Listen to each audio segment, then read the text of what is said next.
जय श्री कृष्ण भक्तों। भाई आपने पिछली कथा जो भाव सुना भक्तों के प्रति के भक्त कैसे होते हैं। भक्त बहुत प्रकार के होते हैं। भक्त ऐसे भी होते हैं जो भगवान की भक्ति में लीन हो जाते हैं। तो ऐसे ही एक भक्त थे जिनकी कथा मैं सुना रहा हूं आपको।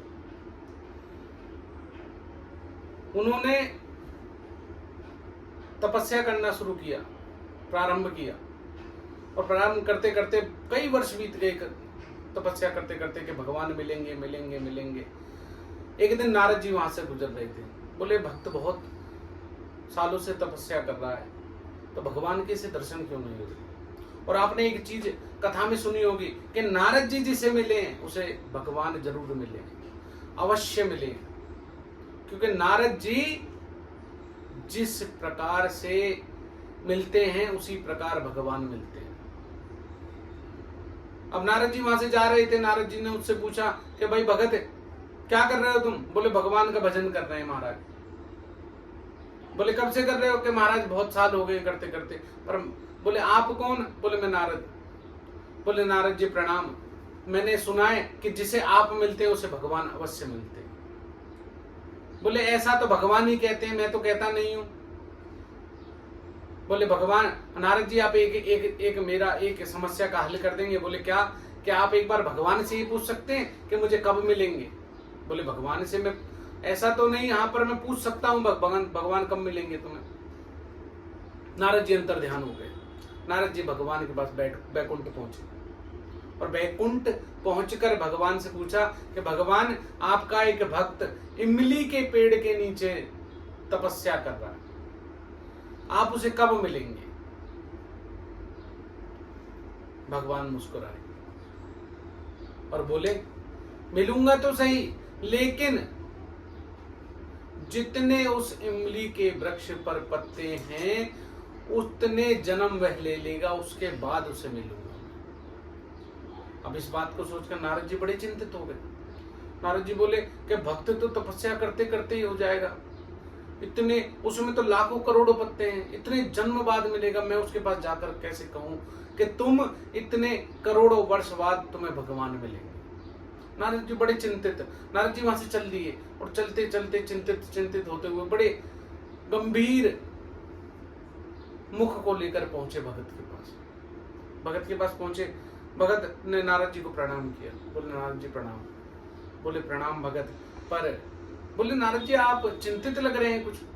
बोले चिंतित क्या, मैं भगवान से मिला था और भगवान से तुम्हारे बारे में मैंने चर्चा करी। बोले भगवान ने फिर क्या कहा महाराज। बोले भगवान ने, आपने पूछा कि भगवान कब मिलेंगे मुझे। बोले हाँ मैंने पूछा, भगवान ने मुझे बताया भी। भगवान तुम्हें जब मिलेंगे जब इस इमली के वृक्ष के सारे पत्तों के जितने पत्ते हैं उतने तुम जन्म ले लोगे। अब इधर नारद जी चिंतित के भगत को अगर ये बात पता चलेगी तो भगत और चिंतित हो जाएगा और उदास हो जाएगा। लेकिन जैसे ही भगत को पता लगा, भगत तो प्रसन्नता से हर्षित होकर फूल कर नाचने लगा। इतना नाचने लगा, इतना प्रसन्न हो गया, उसके मन में इतनी प्रसन्नता हुई। उसको ये प्रसन्नता हुई, ये नहीं सुना उनने कि भगवान कितने करोड़ों जन्म बाद मिलेंगे, लेकिन उसके मन में प्रसन्नता थी जो वो ये थी कि भगवान मुझे मिलेंगे। क्योंकि भक्त जो होते हैं ना, भक्तों को ये नहीं होता कि हमें कितने जन्म लेने पड़ेंगे, उन्हें ये है कि हमें भगवान मिलेंगे ये अवश्य। अगर नारद जी ने ये बात कह दी है तो भगवान मुझे अवश्य मिलेंगे। अरे भक्त ऐसे प्रसन्नता से नाचने लगा, खूब कूदने लगा। नारद जी बड़े चिंतित। बोले इतने करोड़ों बाद तपस्या करने के बाद, इतने जन्म लेने के बाद भगत को भगवान मिलेंगे और फिर भी ये हर्ष से नाच रहा है।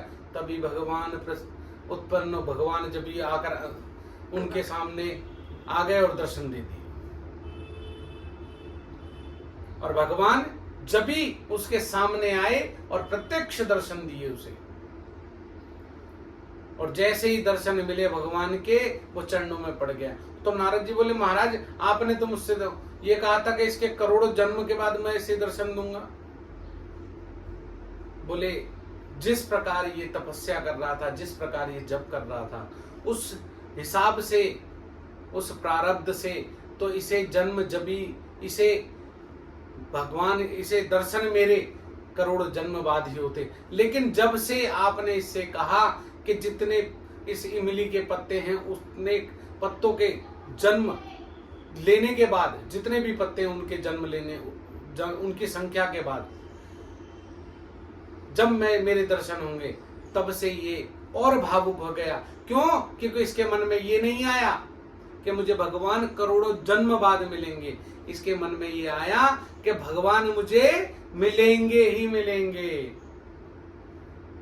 तो भगवान आज मिले या करोड़ों जन्म बाद मिले, अगर आपको ये विश्वास है कि भगवान आपको मिलेंगे और आप अपने मन में विश्वास करके संकल्प लेकर ये कहते हैं कि मैं भगवान की पूजा करूंगा, भगवान मुझे दर्शन दें, तो भगवान आपको अवश्य दर्शन देंगे।